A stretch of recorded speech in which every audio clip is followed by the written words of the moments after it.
నమస్తే welcome to ANR news updates.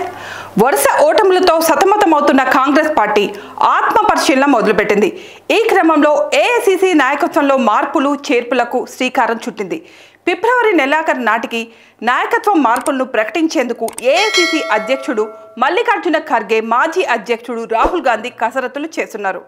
మార్పులో భాగంగా వయనాడ్ ఎంపీ ఏఐసీసీ ప్రధాన కార్యదర్శి ప్రియాంక వాద్రాకు కీలక బాధ్యతలు అప్పగించే అవకాశాలు కనిపిస్తున్నాయి. గతేడాది లోక్సభ ఎన్నికల్లో 99 సీట్లు సాధించిన అనంతరం కాంగ్రెస్ పార్టీ నాయకత్వం పూర్వ వైభవం దిశగా దూసుకెళ్తున్నామని భావించింది. కానీ ఆ విజయానికి ఇండి కూటమి 30కి పైగా పార్టీల బలం తోడైందని గ్రహించలేకపోయింది. ఆ వెంటనే జరిగిన కొన్ని రాష్ట్రాల ఎన్నికల్లో మిత్రపక్షాలతో కలిసి పోటీ చేసిన జమ్మూ కాశ్మీర్, జార్ఖండ్ రాష్ట్రాల్లో విజయం సాధించగా ఒంటరిగా పోటీ చేసిన హర్యానాలో చతికిలబడింది.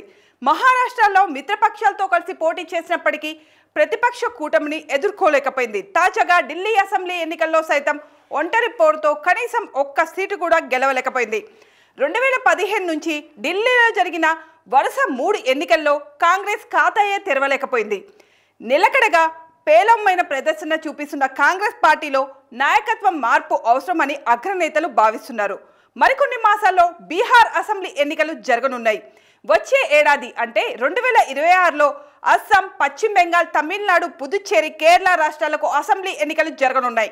ఈ ఎన్నికలకు పార్టీని సన్నద్ధం చేసేందుకు ఏఐసీసీలో కీలక మార్పులు చేర్పుల అవసరం కావడంతో ఆ దిశగా కాంగ్రెస్ అధిష్టానం కసరత్తు చేస్తుంది. ఇందులో భాగంగా రాహుల్ గాంధీ, మల్లికార్జున ఖర్గే మధ్య అనేక రౌండ్ల సమావేశాలు జరిగాయి. కొన్ని సమావేశాల్లో ఏఐసీసీ సంస్థాగత వ్యవహారాల ప్రధాన కార్యదర్శి కేసీ వేణుగోపాల్ కూడా ఉన్నారు. కాంగ్రెస్ పార్టీ నిర్మాణంలో ఆల్ ఇండియా కాంగ్రెస్ కమిటీ అధ్యక్షుడి తర్వాత అత్యంత శక్తివంతమైన పదవి ఏదైనా ఉందంటే అది సంస్థాగత వ్యవహారాల ప్రధాన కార్యదర్శి పదవే. ప్రస్తుతం జేసీ వేణుగోపాల్ ఆ బాధ్యతలు నెరవేరుస్తున్నారు. అలాగే పొలిటికల్ అఫైర్స్ కమిటీ కూడా చైర్మన్గా ఉన్నారు. ఈ రెండింటిలో ఒక బాధ్యతను మరొకరికి అప్పగించే అవకాశం ఉందని పార్టీ వర్గాల సమాచారం. అయితే కేరళ కాంగ్రెస్ ఎన్నికల బాధ్యతలు చేపట్టే వరకు ఆయన తన పదవిలో కొనసాగించవచ్చని తెలుస్తోంది. ఏఐసీసీ ప్రధాన కార్యదర్శి పదవుల్లోకి మరో 4 లేదా 5 కొత్తగా తీసుకునే అవకాశం ఉందని పార్టీ వర్గాలు చెబుతున్నాయి.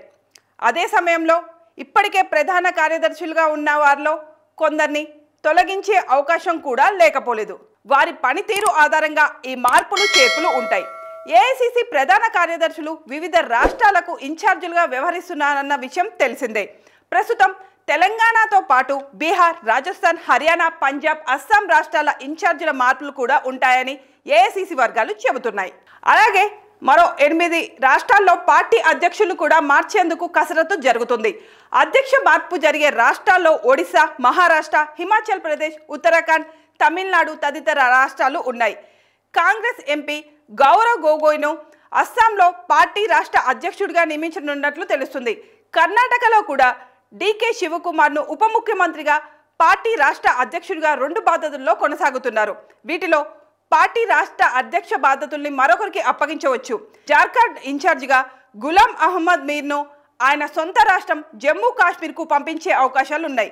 ఆంధ్రప్రదేశ్ కాంగ్రెస్ కమిటీ అధ్యక్షుడిగా వైఎస్ షర్మిల కంటే ముందు పనిచేసిన గిడుగు రుద్రరాజును ఏఐసీసీ ప్రధాన కార్యదర్శిగా తీసుకునే అవకాశం ఉంది. ఆయన ఇదివరకు ఏఐసీసీ కార్యదర్శిగా ఒడిశా రాష్ట్రంలో కో ఇన్ఛార్జి బాధ్యతలను నిర్వహించారు. విద్యార్థి దశ నుంచే కాంగ్రెస్ పార్టీ అనుబంధ విభాగంలో ఉన్న రుద్రరాజును ఏఐసీసీ ప్రధాన కార్యదర్శిగా తీసుకొని ఏదో ఒక రాష్ట్ర బాధ్యతల్ని అప్పగిస్తారని పార్టీ వర్గాలు చెబుతున్నాయి. అలాగే వయనాడ్ ఎంపీ ప్రియాంక వాద్రాను పార్టీలో ప్రధాన కార్యదర్శి పదవిలో ఉన్నారు. గతంలో ఉత్తరప్రదేశ్ ఇన్ఛార్జిగా వ్యవహరించిన ఆమెకు ప్రస్తుతం ఏ బాధ్యతలు లేవు. ఈ పరిస్థితుల్లో ప్రియాంకకు మార్పులు చేర్పుల్లో భాగంగా కీలక బాధ్యతలు అప్పగిస్తారని విస్తృతంగా చర్చ జరుగుతుంది. ఏదైనా ఒక రాష్ట్ర ఇన్ఛార్జిగా లేదా ఎన్నికల నిర్వహణ ప్రచార కమిటీ బాధ్యతలు అప్పగించే అవకాశాలు ఉన్నట్లు పార్టీ నేతలు ఊహిస్తున్నారు. అటు పార్టీ హైకమాండ్ను సన్నిహితులుగా భావిస్తున్న బీకే హరిప్రసాద్, సచిన్ రావు, మీనాక్షి నటరాజన్, బివి శ్రీనివాస్, పర్గత్ సింగ్, అజయ్ కుమార్ లల్లు, హరీష్ చౌదరి, జిగ్నేష్ మేవానీ, కృష్ణ అలవారు, మహమ్మద్ జావేద్, అభిషేక్ దత్, ప్రకాష్ జోషి, గణేష్ గుడియట్ వంటి అనేక మంది నాయకులను ముఖ్యమైన బాధ్యతలు అప్పగించవచ్చని తెలుస్తుంది. అలాగే రణ్దీప్ సింగ్ సుర్జేవాలా, భూపేష్ బగల్, టిఎస్ సింగ్ దేవ్, బన్వర్ జితేంద్ర సింగ్ లేదా అశోక్ గెహ్లాట్ కూడా పార్టీలో కొత్త బాధ్యతలు అప్పగించవచ్చని చర్చ జరుగుతుంది. ఏఐసిసి కమ్యూనికేషన్ విభాగం సెక్రటరీ జనరల్ జయరాం రమేష్ స్థానంలో మరొకరిని నియమించాలని కూడా పార్టీ భావిస్తుంది. అయితే సీనియారిటీ పరంగా ఆయనకు మరో ప్రత్యామ్నాయాన్ని హైకమాండ్ ఇప్పటి వరకు గుర్తించలేకపోయింది. దీంతో మరికొన్నాళ్ళు ఆయన్ను ఈ బాధ్యతలు కొనసాగించవచ్చని పార్టీ వర్గాలు చెబుతున్నాయి.